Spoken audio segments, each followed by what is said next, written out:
3 মাস আগে একটা ইঞ্জিনিয়ার মারা গেল, তার কিছু 2 দিন আগে দেখলাম একটা বাচ্চা মুসলমানি করতে যে মারা গেল। তারপর এখানে আমার বন্ধু সে এখানে এন্ডোস্কোপি করতে আসছে, তার মধ্যে উনিও মারা গেল। তাহলে কি মানুষজন হাসপাতালে আসতেছে ডেফিনেটলি একটা কারণের জন্য, তাই না? তাদের চিকিৎসার জন্য। যদি এখন হেঁটে ঢুকে তারপর কাফনের কাপড় নিয়ে যদি বের হয়, এটা কি ঠিক?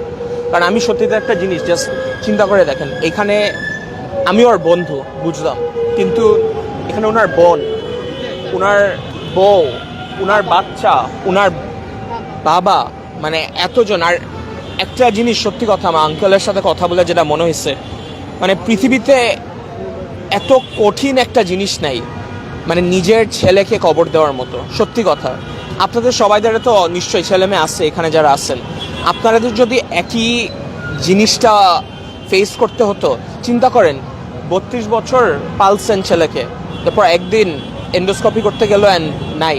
অ্যান্ড একটা অনেস্ট কথা ভাই, জিনিসটা হ্যাঁ অনেকেরই মানে ক্ষমতা আছে দেশের বাইরে যে চিকিৎসা করবে, কিন্তু দেশের মধ্যে যদি এখন চিকিৎসা করতে হয়, করতে যে যদি একটা টেস্ট করতে যে এত মানে ভয় কাজ করবে না সবার এখন, তাহলে কই যাব আমরা বলেন?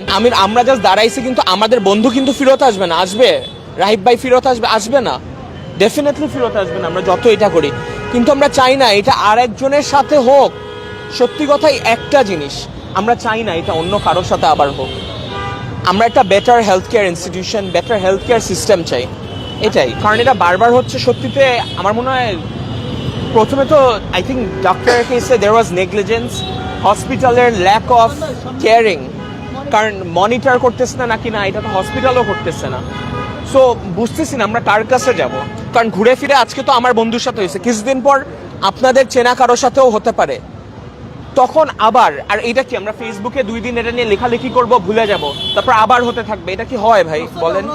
অনেস্টলি আই থিঙ্ক আমরা লিগাল অ্যাকশন নিচ্ছি। অ্যান্ড একটা জিনিস হচ্ছে, আপনি কিছুক্ষণ আগে বলতেছিলেন যে কি হবে, তাই না? মানে সত্যিতে একটা জিনিস, বিচার যদি এখানেও না হয় পরকালে তো হবে, তাই না? সবকিছুকে ভাগ্যের উপরে ছেড়ে দিবেন তাহলে না, আমরা আমাদের এন্ড থেকে যতটুকু ট্রাই করব, চেষ্টা করব, আপনারাও আমাদেরকে সহায়তা করবেন। আমরা যদি এটাই ভাবি যে ওরা অনেক হবে, বড় কিছু, ওরা অনেক ওদের পিছনে অনেক কিছু আছে, তাহলে তো জীবনে কিছু হবে না। সচেতনতা গড়ে তুলবেন কিনা আপনি আপনার জায়গা থেকে? ইনশাআল্লাহ, definitely I have been trying to.